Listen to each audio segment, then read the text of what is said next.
প্রায়ই সকালবেলায় ঘুম থেকে উঠি এবং ভাবি যে আজকে সারাদিন কী রান্না করব। এটাই তো আমার রাতের ঘুমও কেড়ে নিয়েছে, কী রান্না করব কী রান্না করব। তো মোটামুটি আমি রোজই 2-3 রকমের রান্না করি। আজকে বাপের বাড়ি এসেছি কাল রাতে কিছুটা তরকারি মা পাঠিয়ে দিয়েছিল, যেরকম ডিম আলুর ঝোলটা বানিয়ে দিয়েছিল। আর আজকে আমি কিছুটা রান্না করব। মামা বাড়ি থেকে জমির একদম ডেমি কুমড়ো, অনেক সবজিও পাঠিয়েছিল। তো ডেমি কুমড়োটা চাকচাক করে ভাজা করেছি, আর কিছুটা আছে ডেমি কুমড়ো বড়ি আলু দিয়ে নিরামিষ করব, জানো তো। আর এই যে আলুগুলো দেখছো, এগুলো কিন্তু মৌ আলু না, লাল লাল দেখতে। এটা ঝাড়খণ্ড থেকে পাপা নিয়ে এসেছে। আর গাছে, আমার বাপের বাড়ি গাছে 2টো বেগুন হয়েছিল, আসার সময় ওটাও নিয়ে এসেছি। আর এখানে সাদা তেলটা রয়েছে, ওটা না ঢালবো। আমি এই বোতলটাকে পরিষ্কার করেছিলাম, আমার এই বোতলেই রাখতে জানি না সুবিধা হয় মনে হয়, তো জলটা ঝরতে দিয়ে দিয়েছি। আর এদিকে রান্নাও চটপট করে করে নিচ্ছি। এদিকে নিরামিষ করছি, জানো তো, ডেমি কুমড়ো আলু দিয়ে। ওই জিরে ফোড়ন দিয়েছি, আলুটাকে ভালো করে ভাজা হয়ে গেলে এর মধ্যে কুচিয়ে রাখা ডেমি কুমড়োটা দেবো। আর মশলা হিসাবে আমি কি দেবো বলো তো, কাঁচা লঙ্কা চিড়ে দেবো। আর এই জিরেটা ওই সর্ষের তেলে ভেজে খানিকটা তুলে নিয়েছিলাম, সেটাই ভালো করে বেটে নামানোর আগে দিয়ে দেবো, ওই ভাজা জিরের গুঁড়ো যেটা বলতে হয়। তো এই দেখো, এটা দিয়ে দিলাম। এটা কিন্তু গা মাখা করবো। বড়িগুলোও দেবো, বড়িগুলো আগে ভেজে নিয়েছি। এরকমভাবে নিরামিষ খেতে কিন্তু আমার খুব ভালো লাগে। তোমাদের কেমন লাগে জানিও। বর খুব একটা খায় না, কিন্তু ওই আমার চক্করে পড়ে না আজকাল নিরামিষ খাওয়া শিখে ফেলেছে।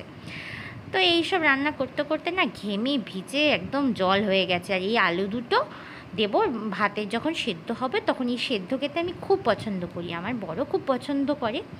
এখন চটপট করে শুধু রান্নাটা সারলেই বাবা বাঁচি। আমার সকালবেলার থেকে শুধু একটা কথাই মনে হয়, 1 ঘন্টার মধ্যে যদি সব রান্না করে ফেলতে পারতাম কী যে ভালো হতো। তো যাই হোক, এটা আর তরকারিটা একদম ঝমাঝম করে করে নেব, নিরামিষ তরকারিটা। আর ডিমের ঝোল তো আছেই, খুব একটা চাপ নেই আজকে। এই যে ভাত চাপিয়ে দিয়েছি, আমার রান্না অলমোস্ট হয়ে গেছে। আর থালা বাসন আছে, ওটা কিছু ধুতে হবে, শিলনোড়াটাও নামাবো ভাবছিলাম। চলো একবার দেখিয়ে দিই কী রান্না করলাম। ওই যে ডেমি কুমড়ো বড়ি আলু দিয়ে নিরামিষ করেছিলাম। আর ওই বাড়ির থেকে ডিমের ঝোল আলু ছিল, ওটা বার করেছি ফ্রিজ থেকে, নাহলে গরম করে খাবো কী করে বলো। আর ডেমি কুমড়ো ভাজাটা। তো আমার স্নান করা হয়ে গেছে কমপ্লিট। মাথাটা আজকে একটু ভিজিয়েছি, শ্যাম্পু করেছি। তো গরমের দিনে এই মাথা না ভেজে গেলে না খুব সমস্যা হয়ে যায়। তো ঝটপট করে এখন একটু পুজোটা দিয়ে নেব। বেশিরভাগ দিনই আমি নকুলদানা দিয়ে পুজো করি, কিন্তু যেহেতু মামা নিজের জমির চাষের শশা নিয়ে এসেছিলো, তো ভাবলাম এই শশাটা দিয়ে ঠাকুরকে আজকে প্রসাদ হিসেবে দেব। তো মোটামুটি এই যে ফুল আমি 2-4টে পেয়েছিলাম, তাই দিয়ে আজকে পুজো টুজো করে নিয়েছি। এরপরে না আমি একটু বসবো, সকাল থেকে একদম বসার সময় পাইনি। এখন এই যে দেখো, ঘড়িতে প্রায় 1:45 বাজে। আমার স্নান হয়ে গেছে, পুজো দেওয়া হয়ে গেছে। এখন এই খাওয়া দাওয়া করতে যাব, আধা ঘন্টা বসেই তারপরে আমি বাদ বাকি কাজগুলো করব। দেখো, খাওয়া হয়ে গেছে, তাও আমার বসে শান্তি নেই। এই যে বালিশগুলো রয়েছে না, ভাবলাম এই কভারগুলো চেঞ্জ করতে হবে, না হলে না একদম হবে না। আমি যখনই ওই বাড়ির থেকে আসি তখনই বিছানার চাদরটা পাল্টাই, তারপরে বালিশের কভারগুলো চেঞ্জ করি। তো এইগুলো এখন ঝটপট করে আমি চেঞ্জ করব। এখন জানি না কতদূর কী করতে পারবো, প্রচণ্ড আলিস্যি লাগছে, মনে হচ্ছে খাওয়ার পরে যদি একটু শুতে পারতাম। আর দেখো ঘড়িতে কটা বেজেও গেছে একদম। তো যাই হোক, এই দেখো বালিশের কভারগুলো আমি চেঞ্জ করে দিয়েছি, কোল বালিশেরও দিয়েছি, কিন্তু বিছানার চাদরটা আর পারলাম না। যাকগে, আমি ওটা বিকেলে বা রাতের দিকে করব। ড্রেসিং টেবিলটাও গোছাতে হবে। আর যেগুলো ছিল পরানো সেগুলো এক সাইডে আমি রেখে দিয়েছি, এগুলো না কাচতে হবে। তো যেইগুলো আমি আলাদা করে ভাঁজ করে এক সাইড করে রেখে দিই, কাছাকাছি করতে সুবিধা হবে। আর এখন না একটু রেস্ট নেব, রেস্ট না নিলে একদমই পারবো না। বিকালে আবার মা পাপা আসবে বাজারে, শপিং করতে যাব আজকে। এখন বাজে প্রায় ওই 7টা 7:30 মতন। আমি রেডি হয়ে বেরিয়ে পড়েছি। আর মা পাপা ওই দিক থেকে আসবে, বাপের বাড়ির সাইড থেকে আসবে, একদম সোজা মলে গিয়ে দেখা হবে। তো আমি টোটোর জন্য আমার মোড়ের মাথার দিকটা যাচ্ছিলাম। আর আজকে সত্যি কথা বলতে মানে এত ভিড় না মলে বলার মতো না। তো সেই জন্য আমি আলাদা করে আর সুযোগ পাইনি যে এখানে এসে ব্লগ বানাবো বা কোনো কিছু করব। তো মা, আমি, পাপা রয়েছি, কেনাকাটার সমস্ত কিছু হয়ে গেছে। এবার সেটাই মানে বিল করার জন্য পাপা লাইনে দাঁড়িয়ে রয়েছে, প্রচণ্ড ভিড়, বাপরে বাপ। তো কেনাকাটা হয়ে গিয়ে আমরা চলে এসেছি, একটু খিদেও পেয়ে গেছিলাম ধোসা খেতে। আর বিলটা বার করে পাপা দেখছিল, কী লম্বা চওড়া তো বিল হয়েছে রে বাবা। তো এই দেখো, আমি আর মা বসে আছি প্লেন ধোসা, আমি আর মা প্লেন ধোসা খাবো, আর পাপা মশালা ধোসা খাবে। মশালা ধোসা বাবার ভালো লাগে। এটা বনগাঁর রান্নাঘর রেস্টুরেন্ট, এখানে ধোসা বেশ ভালো পাওয়া যায়। আর স্ট্রিট ফুড তো আছেই, সেগুলোতেও ধোসা পাওয়া যায়। কুমুদিনী স্কুলে একদম সামনে ধোসা বসে, সেটাও বেশ খেতে টেস্টি। আর এখানে একটু বসে খাওয়া যায়, এই একটা সুবিধা। তো দেখো ধোসা চলে এসছে আমার আর মায়ের। এর ধোসা, প্লেন ধোসা, পাপারটা আসেনি, পাপা বসে আছে যে পাপারটা কখন আসবে, তারপরে একসঙ্গে খাওয়া দাওয়া শুরু করব। তো পাপারটাও চলে এসেছে, আমি একদম খাওয়া স্টার্ট করে দিয়েছি। আমার ধোসা বলো, ইডলি বলো, মানে বড়া বলো, এইগুলো খুব মানে সাউথ ইন্ডিয়ান মানে খাবার দাবারগুলো আমার, এই বিশেষ করে এই জিনিসগুলো আমার খুব পছন্দ। আর তারপরে আমার মোমো খেতেও খুব পছন্দ করি। আমি জানি না তোমরা মোমো খেতে কেমন পছন্দ করো। আমি মোমো, ইডলি, ধোসা, বড়া পাও, এই সমস্ত জিনিস খেতে আমার ভীষণ ভালো লাগে। তো মা কথায় কথায় বলছিল 8:30 বেজে গেছে, এখন হচ্ছে বিরিয়ানি খাওয়ার সময়।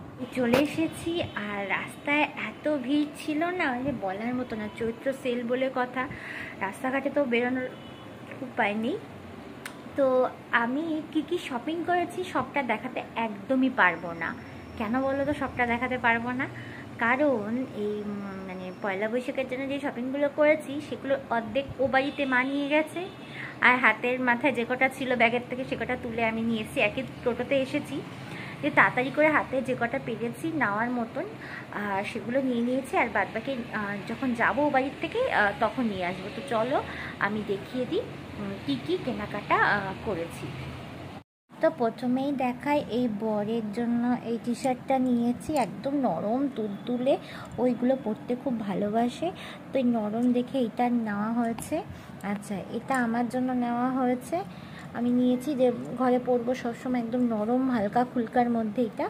আর তার সঙ্গে এটা একটা শর্টস নিয়েছি যে রাত্রেবেলা পরে ঘুমাবো। অ্যাকচুয়ালি বেসিক্যালি এই দুটো নিয়েছি রাত্রে পরে ঘুমানোর জন্য, এই দুটো।